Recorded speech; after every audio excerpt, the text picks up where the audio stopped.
美国副总统哈里斯24日在新加坡发表的一场演说中，指责中国通过胁迫和恐吓来支持其在南海的领土主张。这是他在东南亚之行对中国发表的最具批判性的评论。他说，南海对美国安全至关重要。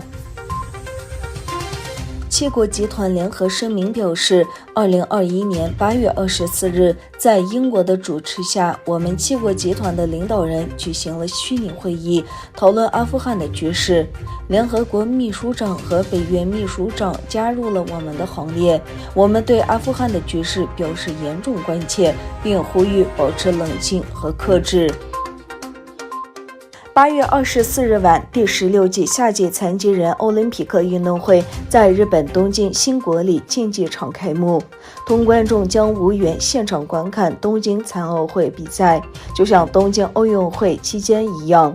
本届残奥会共有来自161个代表团的4403名运动员参赛。近年来，印度和俄罗斯之间的合作有所增加。尽管来自美国的压力，新德里政府仍准备从俄罗斯购买 S-400防空系统。俄罗斯官员23日向媒体证实，将根据俄罗斯方面的时间表和合同义务，在2021年底前交付首批 S-400防空导弹给印度。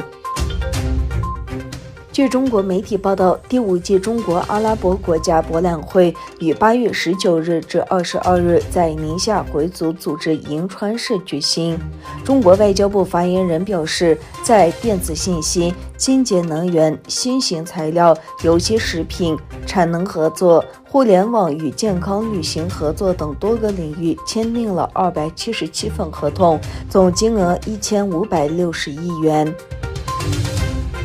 2021年欧洲女排锦标赛小组赛第7比赛日的较量结束， D 组土耳其3比0力克荷兰，以全胜战绩锁定小组头名。